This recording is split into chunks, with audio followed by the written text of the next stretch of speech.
All right, guys, welcome back to another video. There you have it. The Pixel 8 and Pixel 8 Pro and many other goodies are out there for you to go ahead and pre-order. Sure to check the links in the description below. But let's talk about it briefly. Just a recap and my impressions of what Google is getting ready to attempt as far as their video goes. So the cameras obviously are always going to be a highlight if you're a Pixel fan, and that I am. Purchasing probably all the Pixels. Latest is the Pixel Fold. I'm really excited to see how the 8th generation of this device, so the Pixel 8, I should say, compares to the Pixel 7 when it comes to video. Photos will definitely be pretty good still, but I think the Pixel 8's video, and I quote, they said they improved the video, so we are going to see once again this year. I'm really hoping that Google really put it down. Now, in typical OEM fashion, in order to get all the goodies, you're going to have to shoot for the stars, which is the Pixel 8 Pro. Their new names for their displays is cool, but in reality, it's just a separation of Quad HD and 1080p. But you know me, I like small devices, but I think this might be the year. I don't know. We shall see. Now, last year, they sent out the Obsidian and actually purchased an Obsidian 7.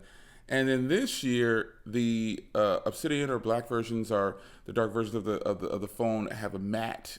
That's going to be crazy. That's going to be pretty nice. So that might be incentive to just grab it regardless. But if you're a person who is a Pixel fan, you're definitely jumping up and down right now because you got all the information directly from Google. Now, pricing on these is a little bit of a price increase, but I think after what you just saw, I think you probably should say, okay, yeah, I can understand why they did a price increase. We're not going to blame it on inflation and all these other things. Anytime you see a price increase on a gadget, the companies are probably putting in more effort and changing a few things, and they just want to recoup that money. That's really all it is. With the new design and everything of the Pixel 8, I'm actually pretty excited about how this is going to turn out. I can't wait to feel it in my hands. No matter what I grab, you guys say I have ginormous hands anyway, so it really doesn't matter. They're going to look small.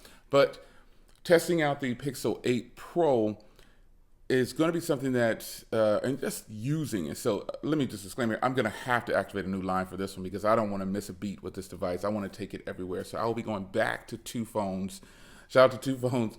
I'll be going back to 2 phone numbers to make this possible so I can get some real content and experiences with the device alongside my other device. So Google has gone on record and said something very important, something that I think is important, and it's about their video. But again, you have to shoot for the stars and go with the Pro version if you want to get all those goodies first and experience them or get them at all. The regular 8 will probably have phenomenal video, but again, that marketing strategy, that selling point, let's give it all to the more expensive device. And speaking of price, $699 is the starting point, $999 is the starting point on the Pro. Now, one thing I am a little disappointed in, I guess I should say, is the pricing when it comes to the memory options. The 128 definitely should be gone by now. I mean, we're in 2023. I guess it doesn't matter what year we're in. It's just we're on these older generations of this device, or the latest generations of the device, and we still don't have a starting point of 256. Now, while 128 is still being sold by OEMs, the reason they do that is because they can see that a lot of people probably don't use 128 gigs of storage. Of that 128 gigs, you might get between 99 and 110. So most people don't use that much storage in the life of having the device. But still,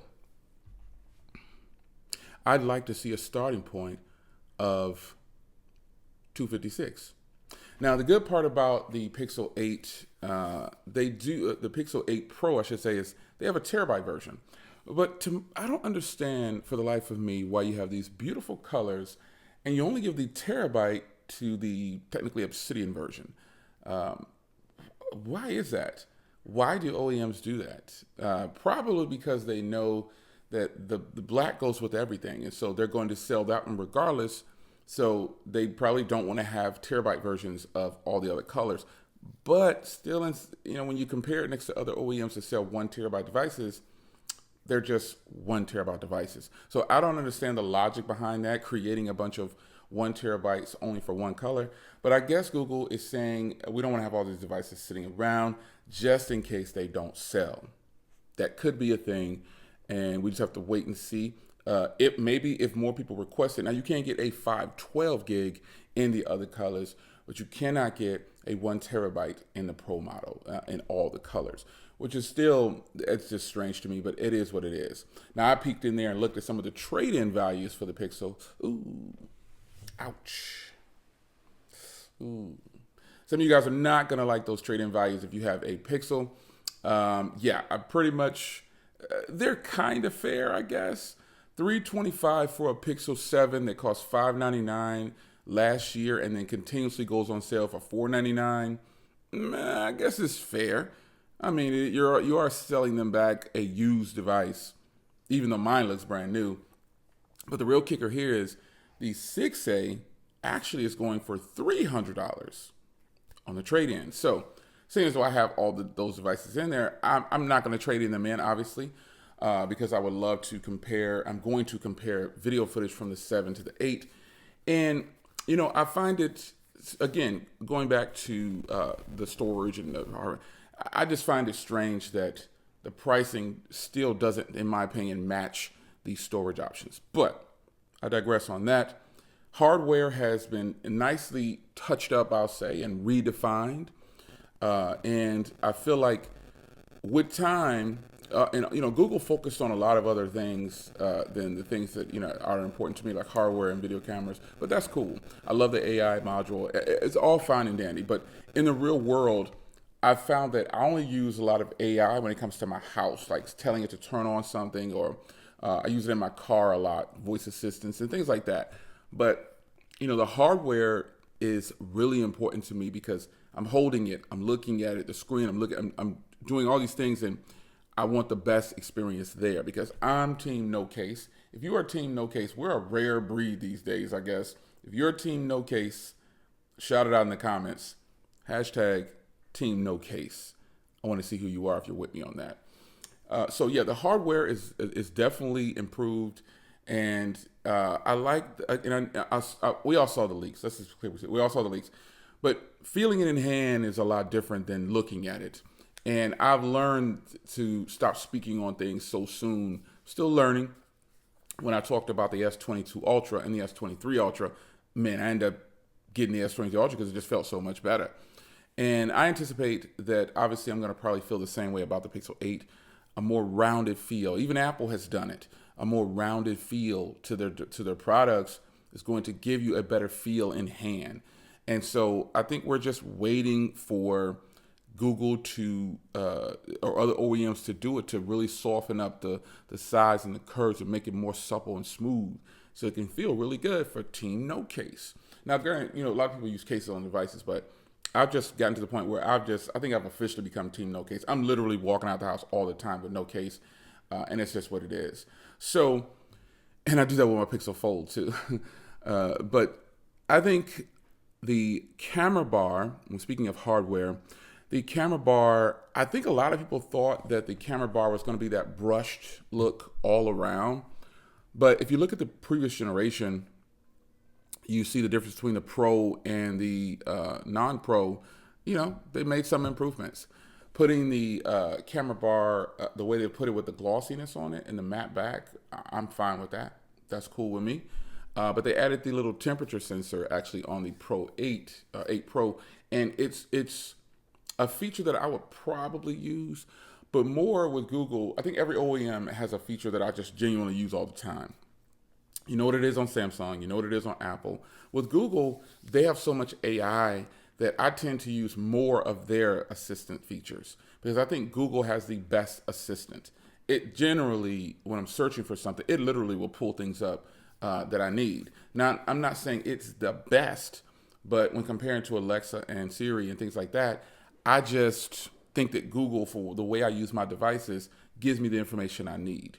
There are some things on an Apple phone when you search for it, Google's can't do. It's very slim pickings, but it's possible to do it.